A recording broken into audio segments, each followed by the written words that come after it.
ቢመርም ዋጡት እያልኳቸው ዘራፍ ብላችሁ ዋጡት። ቀላቅለ ልትሄድ አትችልም። ወይ ኢየሱስ ነህ ወይ ዓለም ነህ። ተለይ በኢየሱስ ስም። ቦዲ ዘረኛ ቦዲ ክርስቲያን አይሰራም፣ አይቀላቀል። እግዚአብሔር ፍቅር ነው። ክብር ለእግዚአብሔር ይሁን። ብርሃንና ጨለማ አይቀላቀል። ጌታ ይጸየፈዋል። መንፈስ ቅዱስ አይተባበርም። እንደፈለክ የቸርች ቲያትር ልሰራ ትችላለህ። መንፈስ ቅዱስ አይገባበትም። ኢየሱስን ስለማከብር ኢየሱስን ስላላማከለ ሌላ ነገር ያማከለች ቤተክርስቲያን መንፈሳዊ ድሃ ናት፣ ጎስቋላ ናት፣ እውር ናት፣ ራቆት ናት፣ አቅም የሌላት ትሆናለች። መንፈስ ቅዱስ የሚተባበራትስ ኢየሱስን ብቻ የያዘች ቤተክርስቲያን፣ መደገፊያዋ ኢየሱስ፣ መመኪያዋ ኢየሱስ፣ ለክብሩ የተሰወረች ቤተክርስቲያን፣ ከዓለም የማትጨባበጥ ከመጣው ነገር ሁሉ የማትጨባበጥ የለየላት የኢየሱስ ብቻ የሆነች።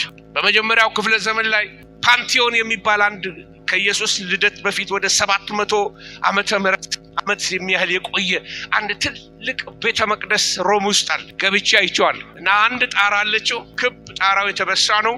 ዙሪያውን እንደ ዶም ነው፣ እንደ ጉልላት። እና በእያንዳንዱ ዙሪያው በጉልላቱ ዙሪያ ፎቶዎች ተለጥፈዋል፣ ስዕሎች።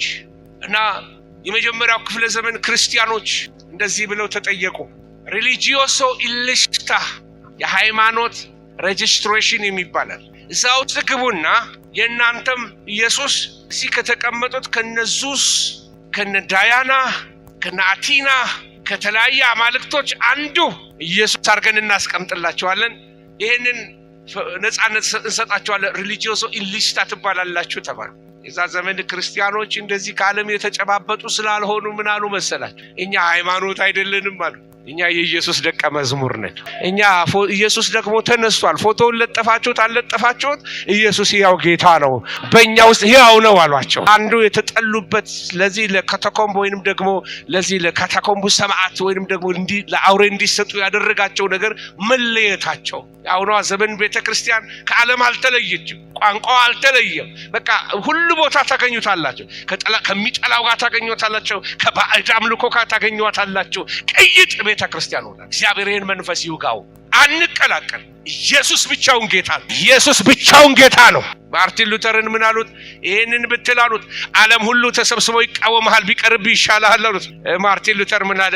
እኔ ደግሞ ብቻ ነው እንጂ ዓለምን እቃወማታለሁ አለ። እሷ ትቃወመኛለች፣ እኔም እቃወማታለሁ አለ። ክብር ለእግዚአብሔር ይሁን። ወገኖች ሆይ ተለዩ፣ ለጌታ ተለዩ። የምትነጠቅ ቤተክርስቲያን የተለየች ቤተክርስቲያን ናት። ከዓለም ጋር የቦካች ቤተክርስቲያን፣ ባዕድ አምልኮና ዳብት አድርጋ የያዘች ቤተክርስቲያን፣ ከባዕድ ጋር ከጣዖት ጋር ከአጋንንት ጋር ክርስቶስ ህብረት የለው። አካሄዱን ከእግዚአብሔር ጋር አደረገ፣ እግዚአብሔር ወስዶታልና አልተገኘም እያልኩኝ ነው። ኤልያስ እግዚአብሔር ኤልያስን በአውሎ ነፋስ ወደ ሰማይ ወሰደው። እሰይ! ይሄም የኛ ታሪክ ነው። ብቻውን የቆመ ሰው ታሪክ። ፈረንጆቹ ምን ይላሉ? one man with God is a majority ይላል። አንድ ሰው ብቻውን ከእግዚአብሔር ጋር ብዙ ነው ማለት። ሃሌሉያ! ኤልያስ በአውሎ ነፋስ ወደ ሰማይ ተነጠቀ፣ ተወሰደ። ይሄ አንዱ የንጥቀት ምሳሌ። ሌላ ኢየሱስ ራሱ ታስታውሳላችሁ። ጌታችን ኢየሱስ ክርስቶስ ወደ ላይ እግሮቹ ከፍ በቢታንያ እየባረካቸው እያለ ደመና ከዓይናቸው ሰውራ ወሰደችው ይላል። ወደ ላይ ከፍ አድርጋ ወሰደችው እና ትኩር ብለው ይመለከቱ ጀመር። ይሄ ነገር ሪል ነው? ይሄ ነገር የሆነው እውነት ነው? በውን ነው የሆነው? በህልም ነው የሆነው? እንዴት ሊሆን ቻለ? ኢየሱስ እዚህ ነበረ፣ ብድግ ብሎ ሄደ። ከአእምሮ በላይ የሆነ ክስተት ነው። የዛን ጊዜ ሁለት መላእክት ካጠገባቸው ቆመው እንዲህ አሏቸው፣ እናንተ የገሊላ ሰዎች ሆይ ስለምን እንዲህ ትኩር ብላችሁ ወደ ሰማይ ትመለከታላችሁ? እንዲሁ ሲሄድ ያያችሁት የናዝሬቱ ኢየሱስ እንዲሁ ተመልሶ ይመጣል። እንግሊዘኛው ቃል ምን ይላል? the same manner ደመና እንደዚህ አድርጋ እንደወሰደችው the same manner እሱ በደመና ተመልሶ ይመጣል። አካሄዱ በአካል እንደሆነ ሲመለስም በአካል ነው የሚመለሰው። አንዳንድ ሰዎች በመንፈስ ነው ኢየሱስ የሚመጣው ይላሉ። ኖ፣ ኢየሱስ መጣል ያለው በአካል ነው። ኢየሱስ በአካል ነው የሚመጣው። እግሮቹ ደግሞ በደብረ ዘይት ተራሮች ላይ ይቆማሉ። ዳግመኛ ሲመጣ የደብረ ዘይት ተራራ ሁለት ቦታ ይሰነጠቃል። ሃሌሉያ! አይሁዶች ነገሩኝ፣ እዛ የሚያስጎበኙኝ ሰዎች እዚህ ጋር አሉኝ ኢየሱስ ይመጣል ተብሎ የሚታመንበት ቦታ ነው እና ከፊት ለፊት የምስራቁ በር አለ እና ምስራቁ በር ጋር ብዙ ሬሳት አላችሁ። በመካከል የቄድሮን ሸለቆ ይባላል እና በዚህ በደብረ ዘይት ተራራ ላይ ሆናችሁ ብዙ ሬሳት አላችሁ። የተቀበረ መቃብር ነው። በጣም አይሁዶች ከአሜሪካ ከአውሮፓ በቃ ምኞታቸው ኢየሩሳሌም መቀበር ስለሆነ አምጥተው መቃብር የሚቀብሩት በደብረ ዘይት ተራራ ጋር ነው። ምክንያቱም በዘካርያስ መጽሐፍ ላይ መሲሁ መጥቶ በደብረ ዘይት ተራራ ላይ እግሮቹን እንደሚረግጡ ስለሚናገር የዛን ጊዜ ሙታን ስለሚነሱ አይሁዶች ብልጥ ስለሆኑ ቀድመው መነሳት ስለሚፈልጉ ሀብታሞቹ በብዙ ሺህ ብር ሬሳቸውን ከኒውዮርክ እየላኩ እዛ ይቀበራል። ስለዚህ ቀድመው ለመነሳት ኦልሬዲ ቦታው ሞልቷል። አክሮስ ባሻገር ደግሞ ቄድሮንን እንዳለፋችሁ የምስራቁን በር ታያላችሁ። የምስራቁን በር ላይ ደግሞ ኦቶማን ኢምፓየር ወይንም ደግሞ የቱርክ መንግስት ሚድል ኢስትን ወይንም መካከለኛው መንግስት ገዝቶ መካከለኛውን ምስራቅ ገዝቶ በነበረበት ዘመን ላይ ምን አድርጎታል? ሬሳዎች ቀብሯል። እዛ ጋር የቀበሩበት ምክንያት ለምንድን ነው? በዚህ በር በምስራቁ በር ከዚህ በፊት ኢየሱስ ሆሳና እየተባለለት የገባበት በር ነው። ትንቢት እንደሚናገረው እግዚአብሔር በዚህ በር ስለገባ ዳግመኛ ይሄ በር ተመልሶ እሱ እስከሚገባበት ድረስ ይሄ በር የተዘጋ ይሆናል የሚል ትንቢት አለ። ስለዚህ ያ ትንቢት እንዲፈጸም ኦቶማን ኢምፓየር መጥቶ ሬሳ ቀብሮበት በሩን ጥርቅም አድርጎ ዘግቶ እስከዛሬ ያልተከፈተ በር ቢኖር የምስራቁ በር ምን ይጠብቃል ካላችሁ መሲሁ ሲመጣ። ከዛ ከደብረ ዘይት ተራራ ላይ ሆናችሁ ቀጥታ ስትመለከቱ መቅደሱን ታያላችሁ። የመቅደሱ መግቢያ የሚመስል የከተማው ግንብ አለ። የግንቡ በር የምስራቁ በር እስካሁን ድረስ ዝግ። ጌታ ኢየሱስ ክርስቶስ የደብረ ዘይት ተራራን ሲረግጥ እዛ ደብረ ዘይት ተራራ ሁለት ቦታ ይሸነጠቃል።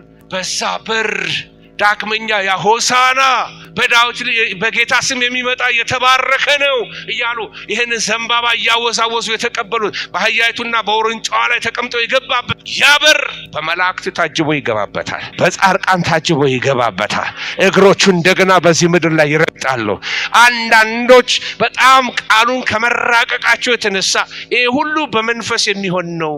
በመንፈስ ፈረስ ይጋለባል፣ በመንፈስ በአህያ ላይ ሰው ይቀመጣል። ከኔ ጋር ናቸው።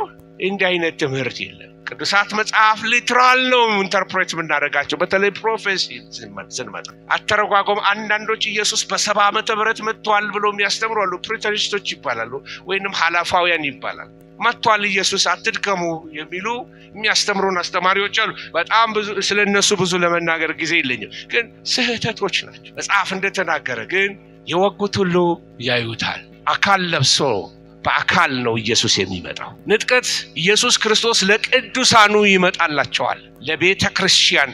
ይሄ ከመከራው ዘመን በፊት የሚሆን ዳግም ምጽአት ግን ልዩነቱ ምንድነው? ኢየሱስ ክርስቶስ ከቅዱሳኑ ጋር ነው የሚመጣው። ከተነጠቁት ቅዱሳን ጋር ታጅቦ በመላእክት በብዙ የመለከት ድምፅ በክብር ጌታ ኢየሱስ ክርስቶስ ይመጣል። ይሄኛው ምጽአት እና ዳግም ንጥቀትና ዳግም ምጽአት በመካከላቸው የ7 ዓመት ልዩነት አለ። ቢያንስ 7 ዓመት ልዩነት አለ። ሁለቱን ደርበን ካየነው ትንቢትን ግራ እናጋባዋለን። ትክክል አይደለም።